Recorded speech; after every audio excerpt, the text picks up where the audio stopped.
Hepinize yeniden merhaba arkadaşlar. Ben Berat. Bugün sizlerle birlikte Golfing Overit oynayacağız. Hadi o zaman başlayalım. Play'e tıklayalım hocam.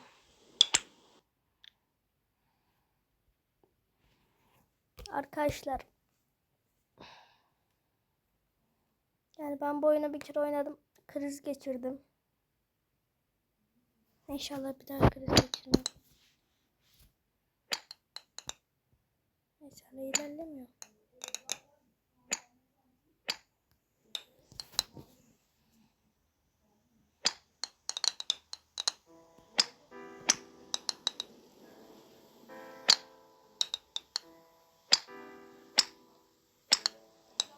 There's no feeling more discouraging than starting over. And that's what you're about to experience if you keep playing this game. It's going to be deeply frustrating. You may trade some of that frustration for disappointment if you're willing to admit that the mistake was yours and only yours. But the feeling will only get more intense the longer you play. You're going to want to quit playing, and every time you don't, every time you find the strength to keep going, you will only be setting yourself up for a bigger fall. And if you manage to get to the top, will that make you feel good?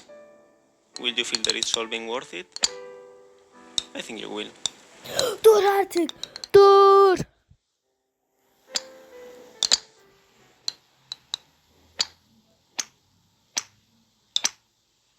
Ben niye böyle bir şey yaptım? Küfür etmek istemiyorum bak. Feel free to stop playing whenever you want. Your progress will be saved automatically. Your loss of progress too. Tamam anladık, sus artık. Dur.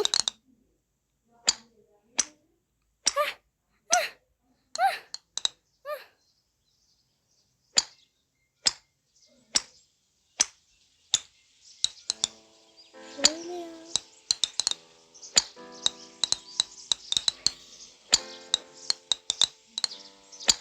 This game is a different take on a game that came out in 2017 titled Getting Over It with Bennett Foddy.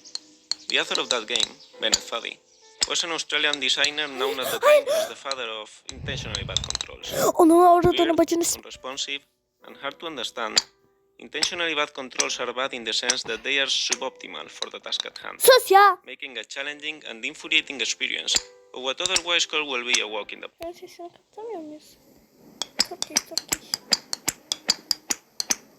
Turkish yok mu? Ne diyor ki burada? Ana ne? Yanlışlıkla sıfırdan başlattı. Yapacağız aga, sıkıntı yok.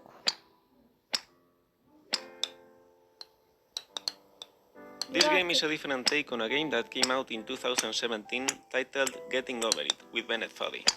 The author of that game, Bennett Foddy, was an Australian designer known at the time as the father of intentionally bad controls.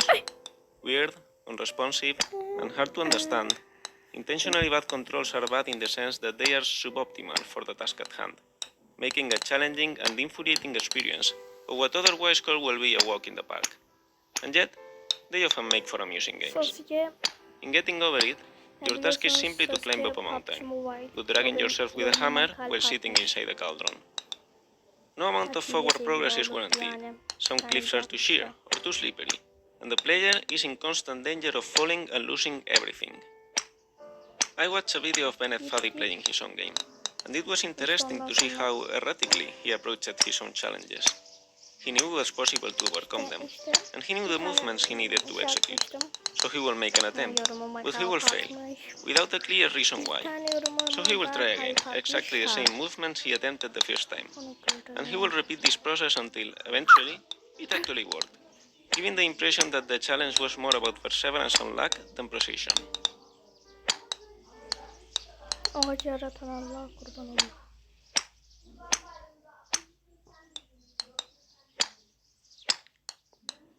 Yuppi. Ben yukarıya gidip dışarı... Ah. Dur. Bu kadar basit.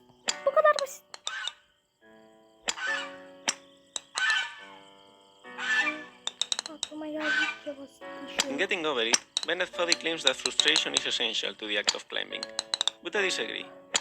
Frustration might be essential to having a real challenge, an obstacle that you are not guaranteed to be able to overcome. But the act of climbing itself can be enjoyable. Climbing and getting over it is not frustrating because you can easily fall down and lose all your progress, but because controlling the main character is infuriating. Of course, falling and losing all your progress is also frustrating, but the worst part is not that you have to climb it all over again, it's that you have to fight with the controls while doing so. This game is pretty much like getting over it. You need to climb up a wall made of pre-made assets while the game creator talks to you about the game itself. And the point of the game is built around the fact that it's a very hard challenge and you can easily lose all your progress at any time.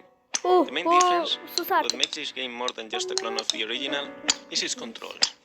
Not only because hitting a ball is quite different from pulling yourself with a hammer, Hayır. but because it's easy and intuitive to control. You hit the ball with a certain force at a certain angle, and that's it. The difficulty lies in calculating what Allah force Allah, or what oradan angle bacını. you should apply to the ball. 2 And it's dakika. not infuriating because you feel in Videoyu control. durduruyorum. If the Bana ball böyle doesn't land where you gelecek. wanted, part of that challenge. Şerefsiz. But that's not Tekrar the geldim. reason why I made this game. It's only why I thought it was worth finishing. Gitmeye umut ediyorum.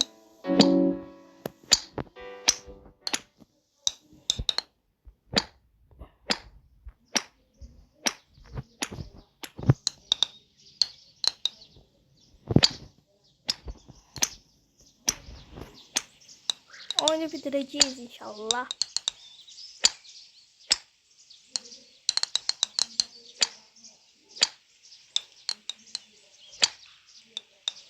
Golf topu bu kadar sekemez. Ooh, that must have hurt. Kısa video Don't olsun worry though, istemiyorum. it will happen again. Yani And again. o yüzden And again. sonra da oynayacağım. Dur artık.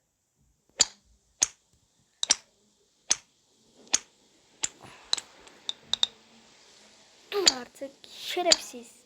Mal. Dur artık.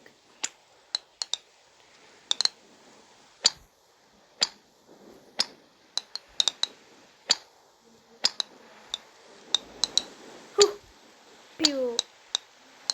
Saat 7'de Eren'in yeni videosunu izleyeceğim. Cuma günü bugün yani. Öyle. Dursana.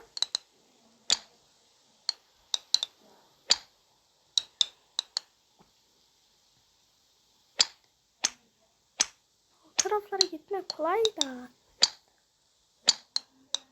Çok zor. Telefonumdan çok zor. Bilgisayar olsa ben 2 saniyede oralara giderim.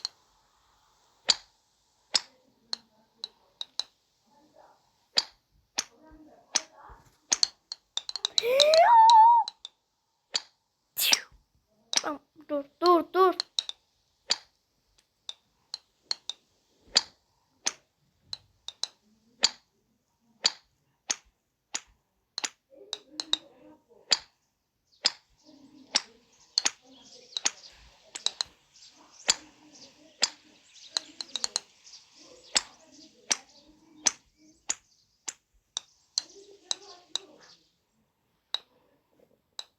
Kısa video olsun istemiyorum. Minecraft videom zaten izlenmemiş hiç. Kısa video olduğu için herhalde. Ya da Minecraft sevmiyorlar. Ben de sevmiyorum. Sildim.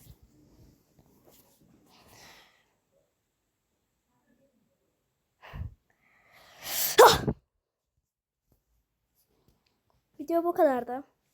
Like atıp abone olmayı unutmayın. Yorum da atın. Görüşürüz. Bay bay.